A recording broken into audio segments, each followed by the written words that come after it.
안녕하세요. 사단법인 우리 역사 바로 알기 강사 송신혜입니다. 네, 오늘은 독도에 대해서 한번 알아보는 시간을 가지도록 하겠습니다.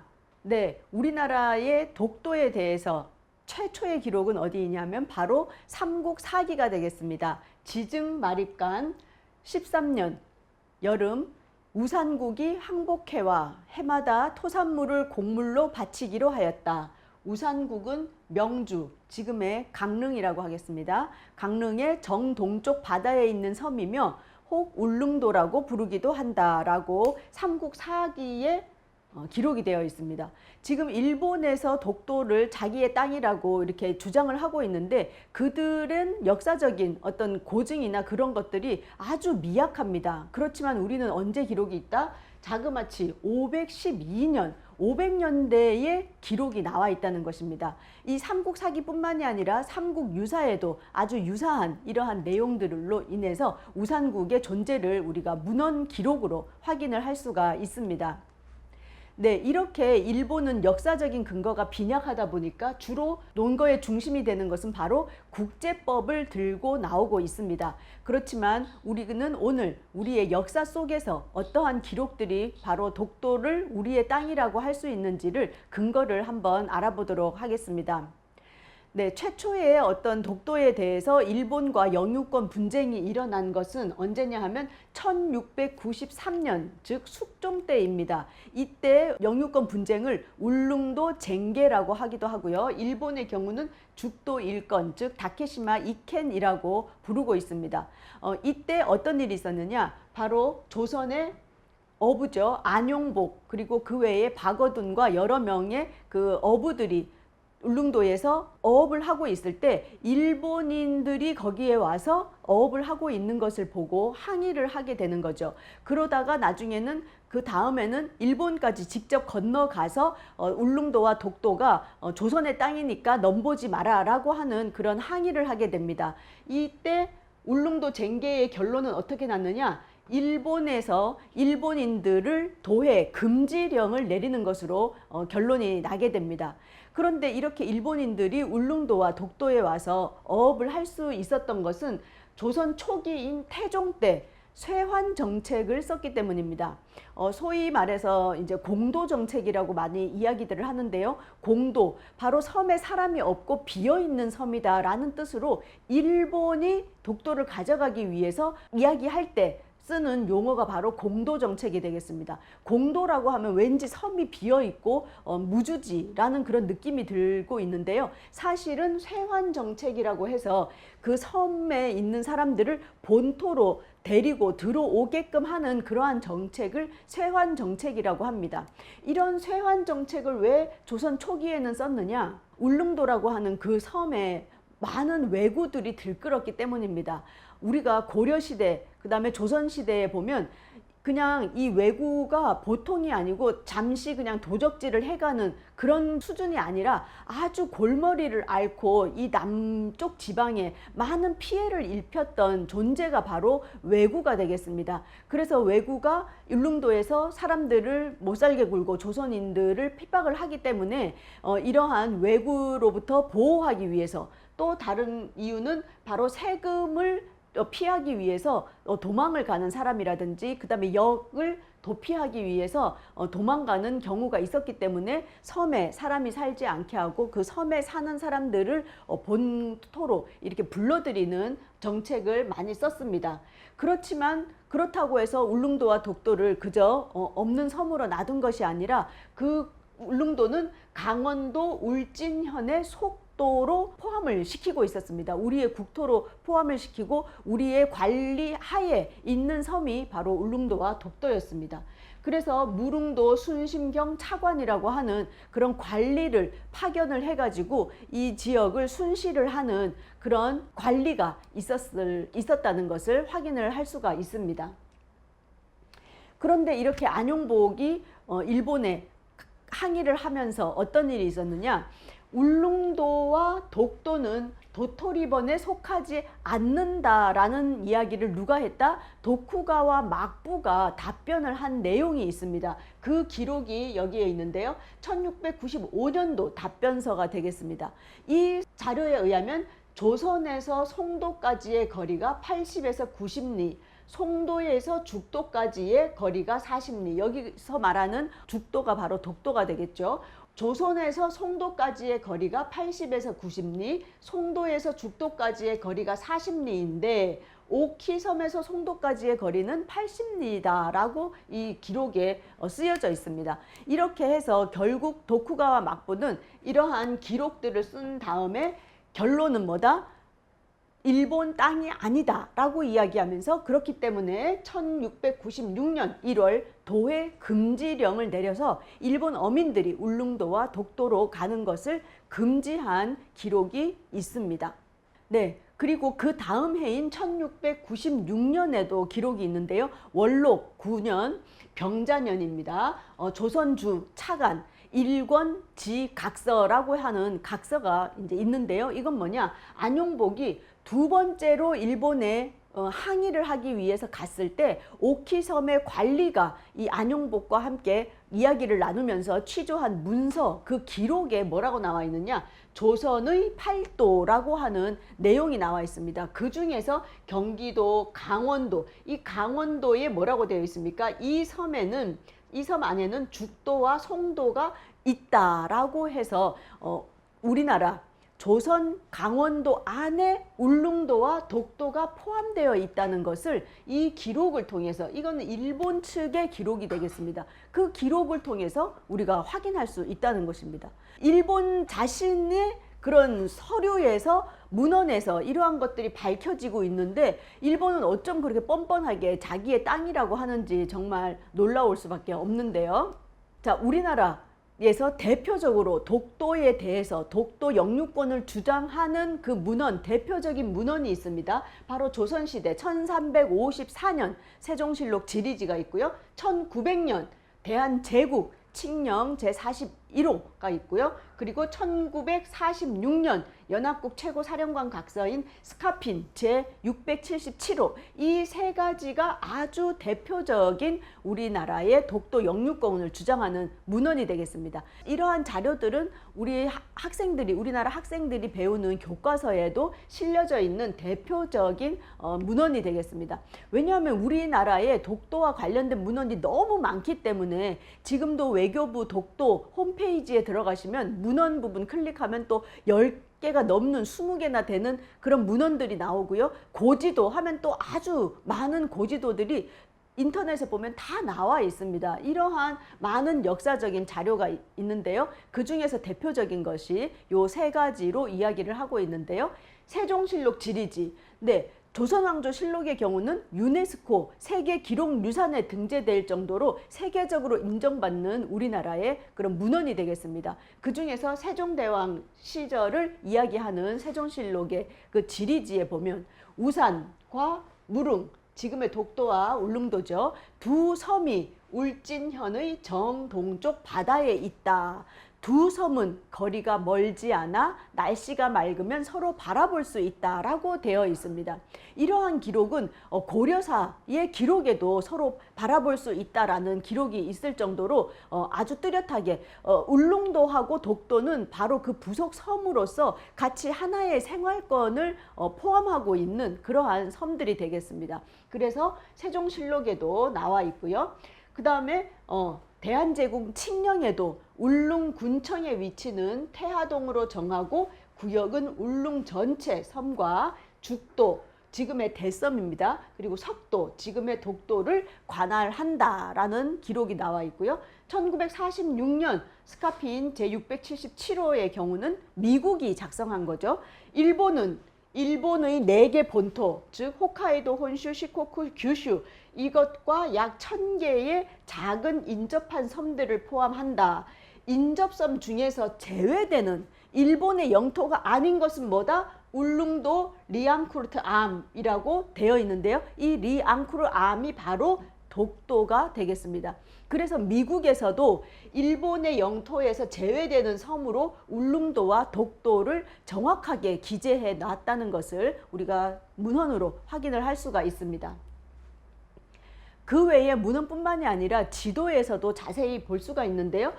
1500년대 지도가 되겠습니다. 1531년 팔도 총도에 보면 이 지도에 울릉도와 우산도라고 해가지고 울릉도와 독도가 아주 자세히 그려져 있습니다. 물론 이 위치가 이제 바뀌어서 오류가 나 있지만 그래도 동해안에 이렇게 뚜렷하게 섬이 그려져 있는데요. 이 지도는 바로 현존하는, 그 이전에도 지도가 있었겠지만 현재까지 남아있는, 현존하는 우리나라 옛 지도 중에서 독도가 표기된 가장 오래된 지도가 이 팔도 총도가 되겠습니다. 그래서 우리나라 교과서에 이 지도가 아주 중요한 지도로 표시가 되어 있습니다. 그 외에도 동국 대지도라고 해가지고요, 정상기라고 하는 자가 그림을 그린 건데요. 이거는 1750년 전후로 그렸을 것이다 라고 되어 있습니다. 바로 영조 때죠. 영조 때 이 지도를 그렸는데요. 이 지도는 그 이후에 우리나라를 대표하는 김정호의 대동여지도에 많은 도움을 주었다라고 되어 있는 동국 대지도입니다.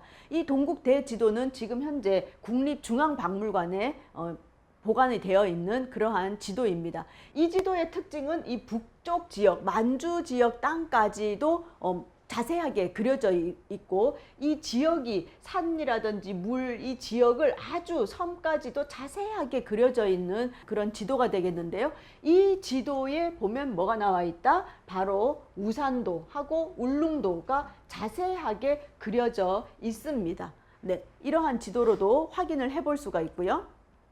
그 외에 1845년도에 조선 전도, 바로 김대건 신부가 그린 지도가 되겠습니다. 그래서 여기 보면 이제 들라꼬레라고 이렇게 나와 있는데요. 한국의 지도 해서 조선 전도가 있습니다. 이것은 이제 프랑스에서 보관하고 있는 지도가 되겠는데요. 여기에 보면 여기에도 자세하게 울릉도 그리고 우산 이렇게 해가지고 울릉도와 독도를 뚜렷하게 표현해 놓은 것을 확인을 할 수가 있습니다. 이 김대건 신분의 조선 전도 외에도 프랑스라든지 해외의 외방 선교회나 천주교 이런 신부들이 많이 가지고 있는 그런 지도에도 보면 울릉도와 독도가 표시되어 있는 지도들이 유럽에 많이 있습니다. 자, 지금까지는 이제 우리 한국에서 조선에서 만든 그런 지도라고 한다면, 이제는 일본이 제작한 지도에서도 뚜렷하게 울릉도 독도를 우리 조선의 땅이라고 표시해 놓은 지도들을 보도록 하겠는데요. 대표적인 지도가 일본인 하야시 시헤이가 제작을 했던 삼국 접양 지도입니다. 삼국이라면 어디를 말할까요? 네, 그렇죠. 조선, 일본, 그리고 중국, 이 세 나라의 지도를 색깔별로 국가의 그 색에 따라서 다르게 칠까지 해가면서 그려놓은 지도가 되겠는데요. 원래는 이 지도가 이렇게 일본을 위로 하는, 이렇게 90도 돌려 있는 그런 지도인데요. 편안하게 볼 수 있도록 이렇게 돌려 있는 상태입니다. 여기에서 보면 조선을 표시를 해놨는데, 이렇게 노란색으로 표시를 했는데, 여기에 뭐라고 표시가 되어 있느냐?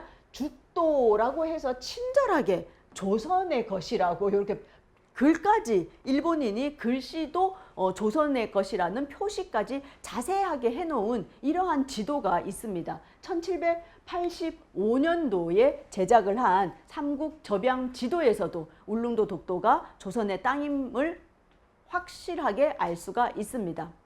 또한 이 일본의 문헌 중에 우리나라 조선의 것이라는 울릉도와 독도가 우리의 땅이라고 하는 것을 확실하게 알 수 있는 것이 일본의 기록, 대표적인 것이 바로 태정관 지령이라고 하는 것입니다. 1877년에 저 태정관이라고 한다면 뭐냐면, 태정관은 우리나라의 국무총리실에 해당되는 그런 아주 고위층의 정부를 대표하는 그런 기관이 되겠습니다. 거기에서 뭐라고 명령을 내렸느냐 하면, 여기에서 질의를 했습니다. 질문을 했어요. 어디에서 질문을 했냐? 바로 심한해현에서 질문을 했는데요. 이 연도를 보시면 1877년이잖아요.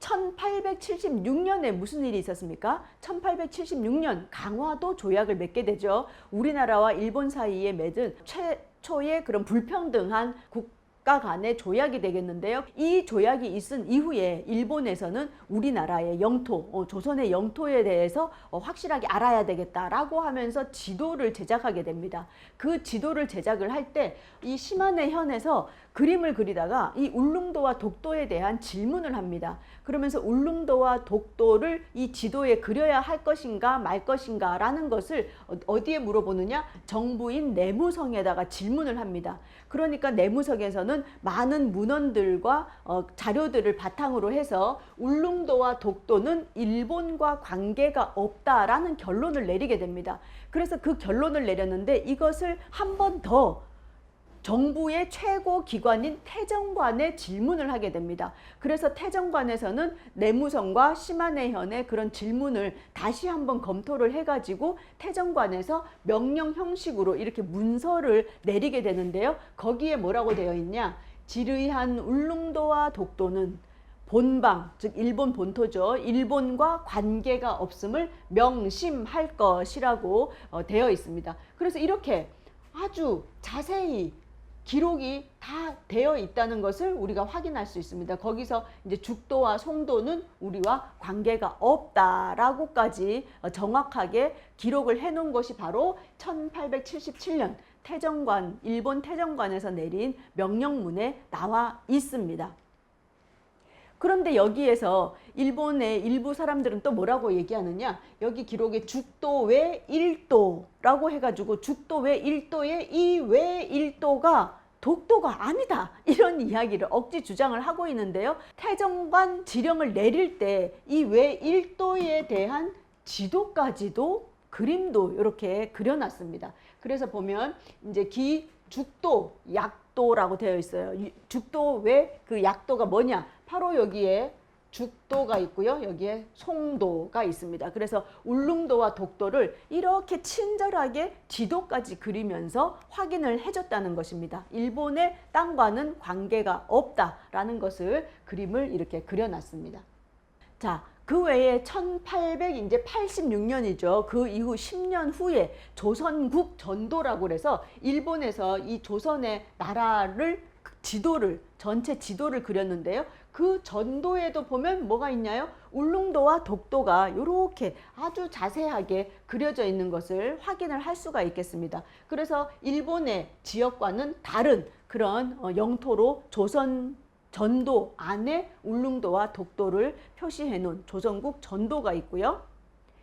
또 그로부터 또 10년 후죠. 1894년에 신찬 조선국 전도라고 해가지고 다시 색깔을 또 입혀가지고 그림을 지도를 그렸는데요. 이 지도에도 보면 울릉도와 독도가 이렇게 표시가 되어 있음을 확인을 할 수가 있습니다. 이것 또한 일본에서 제작을 한 조선국 전도가 되겠습니다.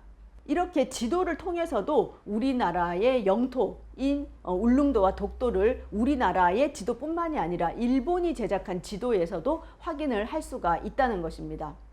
다음으로는 아까 우리 조선왕조실록에서 세종실록의 그 지리지를 봤지 않습니까? 그 다음으로 중요한 것이 바로 대한제국 칙령 제41호라고 했는데요. 그 41호의 내용을 한번 보도록 하겠습니다.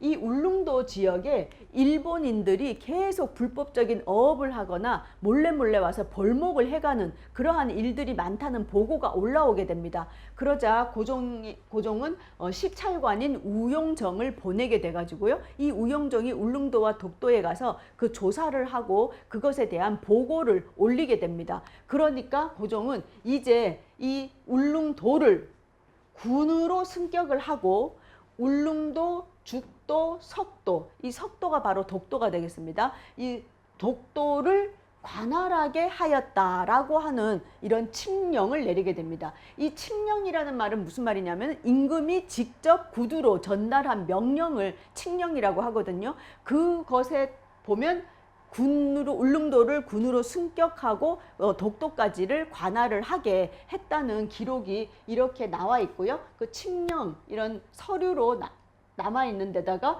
거기에 이렇게 임금의 어보까지도 이렇게 찍어가지고 공식적인 문서로 남겨놓게 됩니다. 이것이 언제냐? 바로 광무 4년 대한제국이죠. 1900년 10월 25일에 이 칙령을 발표하게 됩니다. 그래서 우리나라의 독도의 날이 10월 25일이죠. 10월 25일인 이유는 뭐다? 대한제국 칙령 제41호를 기념하는 그 날이 바로 10월 25일이 되겠습니다. 그래서 우리가 독도의 날을 기념하려면 무엇을 알아야 된다? 바로 대한제국 칙령 제41호를 반드시 기억하고 있어야겠습니다. 그런데 이 대한제국 칙령 제41호가 중요한 것은 뭐냐? 바로 관보를 그대로 실렸다는 것입니다. 이 관보라고 한다면 관에서 이 궁에서 무슨 일들이 있었고 기록을 쭉 이렇게 하게 되는데요. 특히 여기 보면 칙령이라 그래서 제7령 제41호라고 해가지고 그 울릉도를 승격을 하고 독도까지도 관할하게 한다라는 내용이 이렇게 쫙 나와 있습니다. 이것은 바로 무엇냐? 관보를 발행을 해가지고 이것을 우리나라에 있는 외국 공사관에 보내는 그러한 것이 바로 이 관보가 되겠습니다. 그래서 이런 관보는 국제적인 고시의 성격을 가지고 있기 때문에 공식적인 그런 문서이며 명령이라는 것을 확인을 할 수가 있습니다.